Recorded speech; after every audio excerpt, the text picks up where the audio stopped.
ആദ്യം രാവിലെ എണീറ്റ് കഴിഞ്ഞിട്ടുണ്ടെങ്കിൽ ഞാനൊരു ഗ്ലാസ് കട്ടൻ ചായയും കുടിച്ചിട്ട് വരുന്ന ആദ്യം പശുവിൻ്റെ അടുത്താണ്. പശുവിൻ്റെ പരിപാടി കഴിഞ്ഞിട്ടേ ഉള്ളൂ വേറെ എന്ത് പരിപാടി. പശുവിനെ ഒഴിവാക്കിയിട്ട് വേറെ ഒരു പരിപാടിയും ചെയ്യില്ല. ഈ പച്ചക്കറി കൊണ്ടുവന്ന് 2 ദിവസം കഴിക്കുമ്പോഴത്തേക്കും ഒന്നുമല്ല വയറിന് അസ്വസ്ഥത, അല്ലെങ്കിൽ വയറ് വീർക്കുക, അല്ലെങ്കിൽ വിശപ്പില്ല ഇങ്ങനെ വരിക. അങ്ങനെയൊക്കെ ആയപ്പോൾ ഞങ്ങൾ എല്ലാവരും കൂടി തീരുമാനിച്ചാൽ നമുക്കിനി നട്ട് നമുക്ക് സ്വന്തമായിട്ട് ഉണ്ടാക്കി കഴിക്കാം. അപ്പോൾ അത് നമുക്ക് ധൈര്യമായിട്ട് കഴിക്കാമല്ലോ. മക്കളും ഒക്കെ വരും. ജോബിയാണെങ്കിലും ഇപ്പോൾ ഞാൻ പശുവിനെ കറക്കാൻ പോവുകയാണെങ്കിൽ അവൻ എണീച്ചിട്ട് നേരെ പച്ചക്കറിത്തോട്ടത്തിട്ടു, മറ്റവൻ എണീച്ചിട്ടാണെങ്കിൽ പാലും എടുത്തിട്ടു. പിന്നെ മരുമക്കളാണ്, ഒരാളെന്തായാലും അടുക്കളയിൽ വേണം, കാരണം മക്കളെ സ്കൂളിൽ വിടണമല്ലോ. പിന്നെ ഒരാൾ ചിലപ്പോൾ നമ്മളെ കൂടെ വരും. അങ്ങനെ അവർക്കും താല്പര്യമാണ് കൃഷിയോട്. കാരണം എന്താണെന്ന് വെച്ചാൽ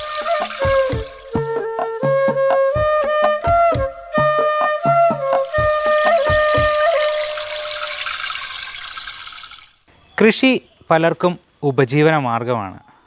കൃഷി പലർക്കും കൂട്ടായ്മകൾ വളർത്താനുള്ളതാണ്.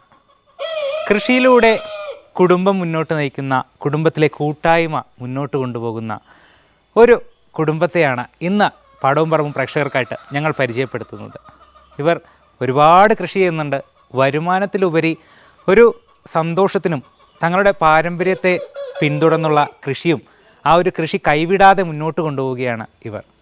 ഇവരുടെ കൃഷിയിലൂടെ ഇവർക്ക് വരുമാനം എന്നതല്ല ഉദ്ദേശിക്കുന്നത്, അതൊരു സന്തോഷം ലഭിക്കുക എന്നുള്ളതാണ്. അതിലൊരു ആത്മസംതൃപ്തി കൃഷി ചെയ്യുന്നതിലൂടെ നേടുക എന്നുള്ളതാണ് ഇവരുടെ ലക്ഷ്യം. അപ്പോൾ ഈ കുടുംബത്തെ പരിചയപ്പെടാം ഇന്നത്തെ എപ്പിസോഡിലൂടെ. കാണാം കാഴ്ചകൾ.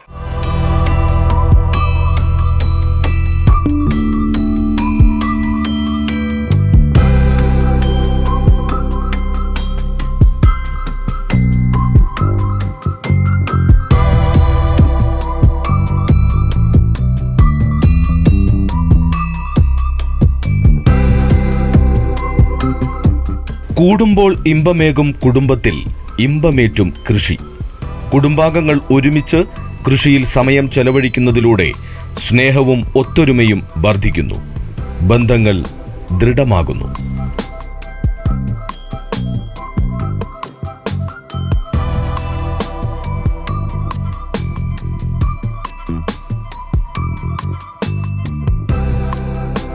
ഇത് മീനങ്ങാടി പഞ്ചായത്തിലെ വട്ടത്തുവയൽ മാമുട്ടത്ത് ജോർജ്. പാരമ്പര്യ കർഷകനായ ജോർജിന് കൃഷി എന്നത് ജീവനാണ്. തൻ്റെ രക്തത്തിൽ അലിഞ്ഞു ചേർന്ന കൃഷിയില്ലാതെ ഒരു ദിവസം പോലും ഇദ്ദേഹത്തിനില്ല. കർഷക കുടുംബത്തിൽ ജനിച്ചു വളർന്ന ഭാര്യ സൂസനും ജോർജിൻ്റെ കാർഷിക ജീവിതത്തിൽ ഒപ്പമുണ്ട്. മക്കളായ ജോബിയും ബെസ്സിമോനും മരുമക്കളായ സീനയും ഡിൻസിയും കൊച്ചുമക്കളുമൊക്കെ ഈ കുടുംബകൃഷിയുടെ ഭാഗമാണ്. സ്വന്തമായി കൃഷി ചെയ്ത് സ്വയം പര്യാപ്തത നേടിയ, കൃഷിയെ ഒരു ജീവിതചര്യയായി കാണുന്ന മുൻ തലമുറകളെ മാതൃകയാക്കിയാണ് ഇവരുടെ ജീവിതയാത്ര. പണ്ടെന്ന് പറഞ്ഞാൽ ഞങ്ങൾ എൻ്റെ 14 വയസ്സിൽ എനിക്ക് ഓർമ്മയുള്ളത്, ആ സമയത്തൊക്കെ ഞങ്ങൾക്ക് നെൽകൃഷിയാണ് കൂടുതൽ. അതായത് 2-3 ഏക്കർ വയലുണ്ട്, ഒരു 2 ജോഡി മൂരിക പോത്തുണ്ടാവും.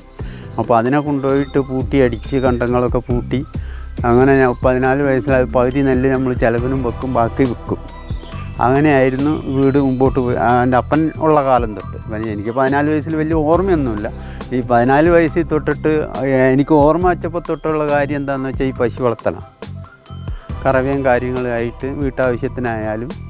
പിന്നെ അതെല്ലാം കഴിഞ്ഞ് സമയം കിട്ടുന്ന ഇപ്പോൾ കർക്കിടക മാസം ഒക്കെ ആകുമ്പോഴത്തേക്കുമാണ് വയലിലെ പണി തീരുക. ആറ് പറയും നാട്ടിയൊക്കെ തീർന്ന് അപ്പോഴത്തേക്ക് ചിങ്ങമാസം ആകുമ്പോഴത്തേക്ക് ഞങ്ങൾ തോട്ടത്തിലേക്ക് ഇറങ്ങിയിട്ട് കാപ്പിൻ്റെ ചുവട് തുറക്കുക, തെങ്ങിൻ്റെ ചുവട് തുറക്കുക, അടക്കയുടെ ചുവട് തുറക്കുക. അങ്ങനെ അതിനൊക്കെ ചാണകവും വളം, രാസവളം അങ്ങനെ ഉപയോഗിക്കലില്ല, തീരെ ഉപയോഗിക്കില്ല. നെല്ലിന് മാത്രം നല്ല ചപ്പും ചാണകമാണ് ഇടല്. ഇഷ്ടം പോലെ ചാണകം ഉണ്ടാകും. ചപ്പും വെട്ടിയിട്ടിട്ട് അത് നമ്മൾ വയലിലെ നെല്ലിൻ്റെ അരി കുത്തിക്കൊണ്ടുവന്ന് നമ്മൾ ചോറ് തിന്നാണെങ്കിൽ നമ്മൾ കൈമന്ന് കത്തിക്ക് ഇങ്ങനെ ചതമ്പൽ പോലെ നെയ്യ് കൈമ പിടിച്ചിട്ട് ഇങ്ങനെ വടിച്ച് കളയാം. അല്ലാണ്ട് നമ്മൾ ബിരിയാണി എന്തെങ്കിലുമൊക്കെ തിന്നിട്ടുണ്ടെങ്കിൽ സോപ്പിട്ട് കഴുകൂലേ എന്ന് പറഞ്ഞാൽ സോപ്പിട്ട് കഴിയാൽ പോലും ഇത് പോകൂല, അത്രയ്ക്ക് കൊഴുപ്പായിരുന്നു. രാവിലെ പശുത്തൊഴുത്തിൽ നിന്നാണ് ജോർജിൻ്റെ ഒരു ദിവസത്തെ ജോലികൾ ആരംഭിക്കുക.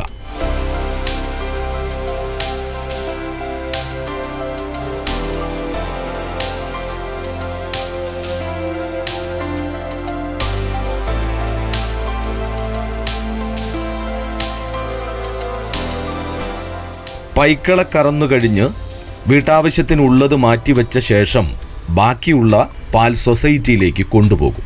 ആദ്യം രാവിലെ എണീറ്റ് കഴിഞ്ഞിട്ടുണ്ടെങ്കിൽ ഞാനൊരു ഗ്ലാസ് കട്ടൻ ചായയും കുടിച്ചിട്ട് വരുന്ന ആദ്യം പശുവിൻ്റെ അടുക്ക വന്ന് പശുവിൻ്റെ സംഗതിയൊക്കെ ക്ലിയറാക്കി കഴുകി തൊഴുത്തൊക്കെ കഴുകി വൃത്തിയാക്കിയതിന് ശേഷം പാല് കറന്നു കൊണ്ട് കൊടുക്കും.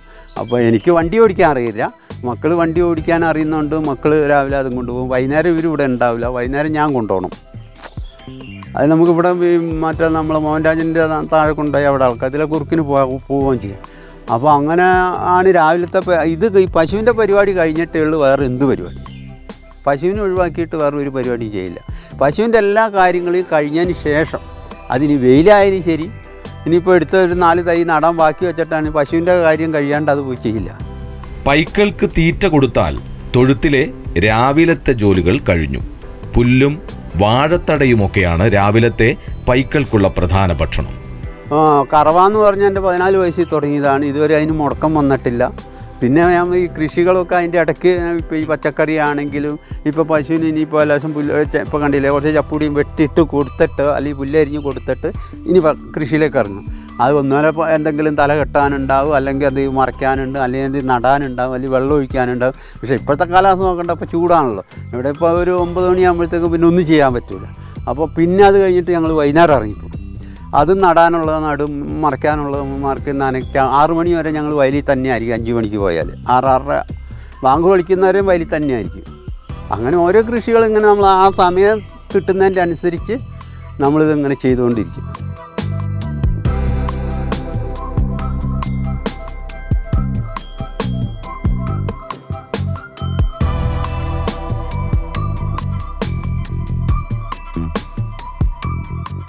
പശുത്തൊഴുത്തിനോട് ചേർന്നുള്ള ഇലുമ്പിപ്പുളി ഇത്തവണയും കായ്ച്ചിട്ടുണ്ട്. മരം നിറഞ്ഞിങ്ങനെ കായ്ക്കുന്ന ഇലുമ്പിപ്പുളി നല്ലൊരു ഔഷധം കൂടിയാണ്. രുചികരമായ ഇലുമ്പിപ്പുളി അച്ചാറും ഉപ്പിലിട്ടതുമൊക്കെ ആരുടെയും വായിൽ കപ്പലോടിക്കും. വിഷരഹിത ഭക്ഷണം വീട്ടിൽ തന്നെ വിളയിക്കുന്നതിലൂടെ ആരോഗ്യകരവും ശുദ്ധവുമായ പച്ചക്കറികളും പഴങ്ങളും ലഭിക്കുന്നു. കൃഷിപ്പണികളിൽ ഏർപ്പെടുന്നത് നല്ലൊരു ശാരീരിക വ്യായാമം കൂടിയാണ്.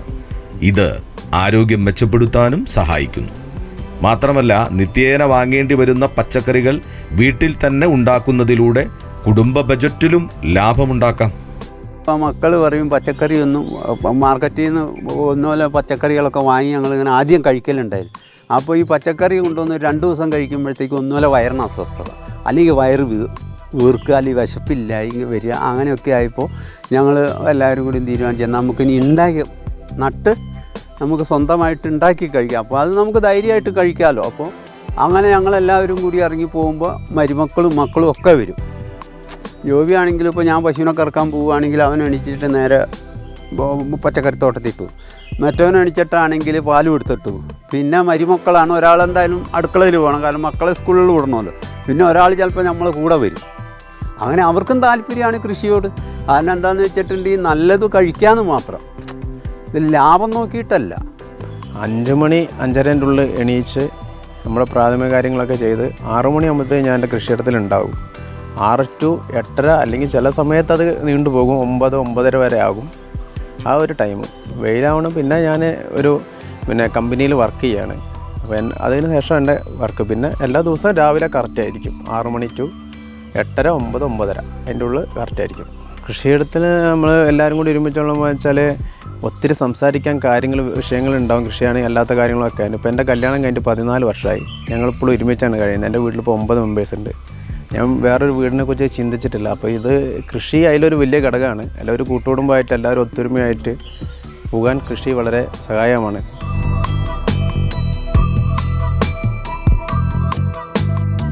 പച്ചക്കറിത്തോട്ടത്തിലേക്കാണ് ഇനി യാത്ര.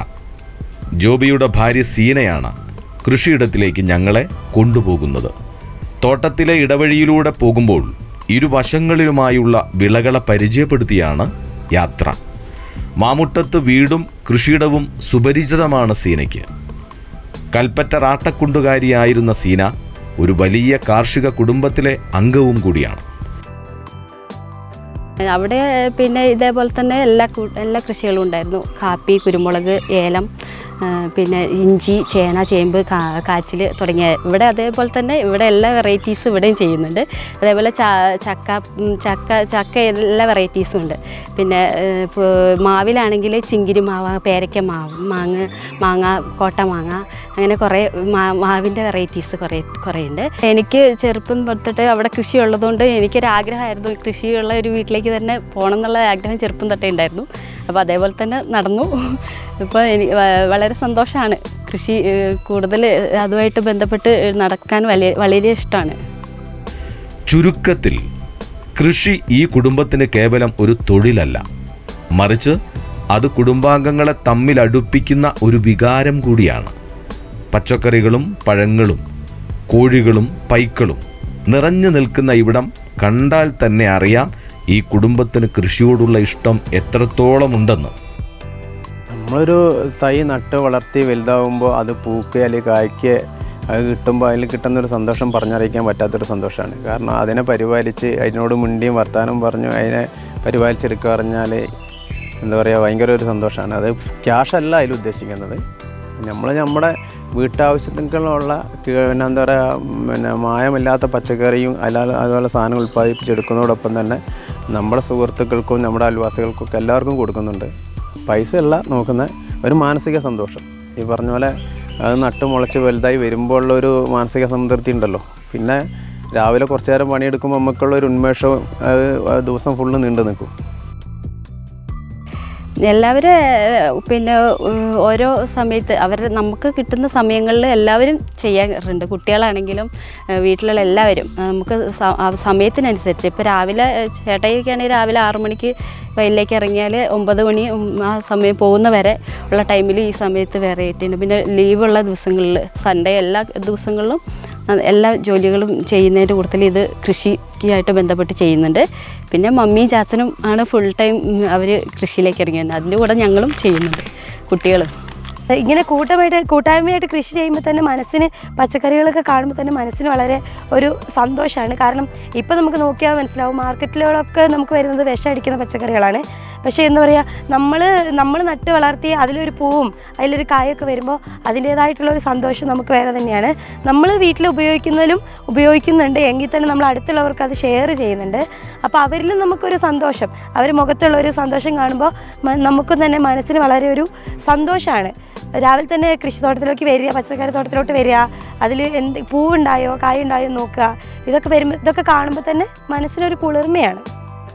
ചെടികൾ വളരുന്നതും വിളവെടുക്കുന്നതും കാണുന്നത് മനസ്സിന് വലിയ സന്തോഷവും സമാധാനവും നൽകുന്ന ഒന്നാണെന്ന് ഇവർ എല്ലാവരും ഒരേ സ്വരത്തിൽ പറയുന്നു. കുടുംബാംഗങ്ങളെല്ലാവരും ഒത്തൊരുമിച്ചാണ് കൃഷിയിടത്തിലെ തൈനടലും വളം തയ്യാറാക്കലും വിളവെടുപ്പുമെല്ലാം. വർഷം മുഴുവൻ വീട്ടാവശ്യത്തിനുള്ള പച്ചക്കറികൾ ഈ കൃഷിയിടത്തിൽ നിന്നും ഇവർക്ക് ലഭിക്കുന്നുണ്ട്. ചീര, തക്കാളി, പയർ, പാവൽ, ചോളം, കാബേജ്, പച്ചമുളക് എന്നിവയെല്ലാം ഇവിടെ കൃഷി ചെയ്യുന്നുണ്ട്. ശരിക്കും നവംബർ മാസം ആണ് നമ്മൾ വയലിൽ പച്ചക്കറി എല്ലാം ചെയ്യുന്നത്. കാരണം വെള്ളത്തിൻ്റെ സൗകര്യം, വെള്ളം വാർന്നു പോകണമല്ലോ, ആ സൗകര്യം നോക്കി. പിന്നെ നമ്മളൊരു ജൂൺ തൊട്ട് നമ്മൾ പറമ്പിൽ ചെയ്യും. ജൂൺ തൊട്ട് അങ്ങോട്ട് ഒരു 3 മാസം ഗ്യാപ്പിൽ എന്തായാലും ചെയ്തുകൊണ്ട് നിൽക്കും. മഴക്കാലത്ത് കൂടുതലും കരയിലാണ് ചെയ്യുന്നത്. ഈ നവംബർ തൊട്ട് ഒരു പിന്നെ ഏപ്രിൽ മെയ് ആ ലെവലിൽ നമ്മൾ വയലിൽ ചെയ്യുമ്പോൾ സമ്മിശ്ര കൃഷിയാണ്, എല്ലാ ഐറ്റവും ഉണ്ടാവും. കൂടുതൽ ചെയ്യുന്ന പയറുവർഗ്ഗങ്ങളാണ്. ഇപ്പോൾ ഒരു 1.5 മാസത്തിന് മേലെ വള്ളിപ്പയർ ഫുള്ള് നമ്മൾ പറിച്ച് കഴിഞ്ഞു. ചീര ഐറ്റംസ് ഇപ്പോൾ പറിച്ചുകൊണ്ട് നിൽക്കേണ്ടത് കഴിഞ്ഞു.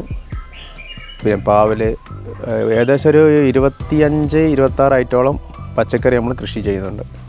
പൂർണ്ണമായും ജൈവ കൃഷിയാണ് ഇവർ പിന്തുടരുന്നത്. പശുക്കളുടെ ചാണകം ഉണക്കി പൊടിച്ചും അല്ലാതെയും വിളകൾക്ക് നൽകും. കൂടാതെ ജോബി സ്വന്തമായി ഉൽപ്പാദിപ്പിച്ചെടുത്ത ഒരു പച്ചില വളവും കൃഷിയിടത്തിൽ പ്രയോഗിക്കുന്നുണ്ട്. 100 മേനി വിളവാണ് ഈ വളത്തിലൂടെ ലഭിക്കുന്നതെന്ന് ജോബി ഉറപ്പിച്ചു പറയുന്നു.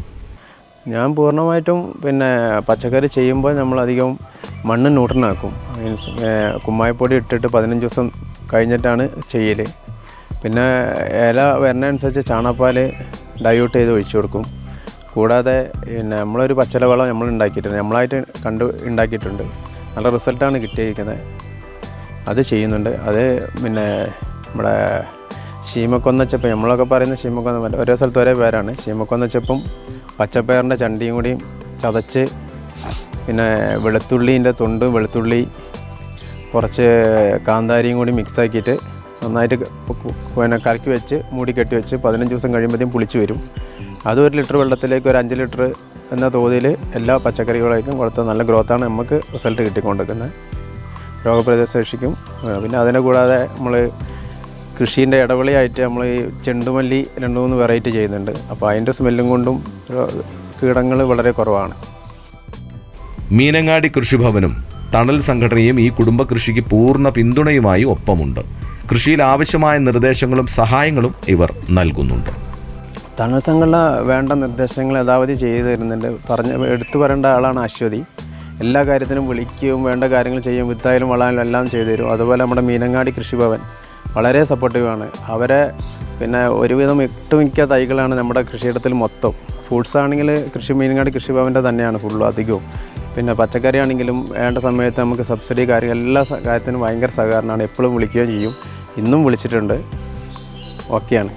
ഇപ്പോൾ ഞങ്ങൾ ഈ പയർ നട്ടിട്ടുണ്ട്. ചിലപ്പോൾ ഈ പയറിന് ഒരു ഓല മരടിക്കണ ഇങ്ങനെ ചുരുളണ ഒരു സംവിധാനമുണ്ട്. ഇപ്പോൾ കപ്പയ്ക്കും ഉണ്ടല്ലോ അങ്ങനെ. പണ്ടെന്ന് പറഞ്ഞാൽ നമ്മൾ കപ്പ നട്ടാൽ അങ്ങനെ ഉണ്ട്. ഇപ്പോൾ ഈ കപ്പ പൊടിച്ച് വരുമ്പോൾ ഇല ഇങ്ങനെ ചുരുണ്ട് വരുമല്ലോ. അതെന്ന് പറഞ്ഞാൽ ഈ പയറും വരും. അപ്പോൾ അവർ ഞങ്ങളിങ്ങനെ പറയും, നിങ്ങൾ തരുന്ന സാധനത്തിന് ഇങ്ങനെ കംപ്ലൈൻ്റ് ആണെന്ന് പറയുമ്പോൾ അവർ വന്ന് നോക്കും, എന്നിട്ട് അതിനുള്ള മരുന്ന് തരും. അതേപോലെ ഞാൻ ഒരു 10-20 കൊടി ഉണ്ടായിരുന്നു. അത് ഈ കൊല്ലമല്ല, കഴിഞ്ഞ കൊല്ലം മഴ പെയ്തിട്ടെല്ലാം മഞ്ഞപ്പ് കയറി. മഞ്ഞപ്പ് കയറി ഞങ്ങൾ അവിടെ ചെന്ന് പറഞ്ഞ് ഒരു അപേക്ഷയൊക്കെ കൊടുത്തിട്ട് കൃഷി ഓഫീസർ നേരിട്ട് ഇവിടെ വന്ന് അതൊക്കെ നോക്കിപ്പോയി അതിനുള്ള അടിക്കാനുള്ള മരുന്ന് ഒക്കെ തന്നു. അവിടുന്ന് തന്നെ തന്നു. അപ്പോൾ അവർ നല്ല സഹായം ഞങ്ങൾക്ക് ചെയ്യുന്നുണ്ട്. അതേപോലെ അവർ എന്ത് പറയുന്നു അതേപോലെ ഞങ്ങൾ ചെയ്യുന്നുണ്ട്. കൃഷിഭവൻ എന്ത് പറയുന്ന ഒരു മീറ്റിംഗ് വെച്ചാലും ഞങ്ങൾ നിവൃത്തിയുണ്ട് ഇപ്പോൾ. അതേപോലെ അവർ തരുന്ന വിത്തും കാര്യങ്ങളൊക്കെ ഞങ്ങൾ ചെയ്യുന്നുണ്ട്.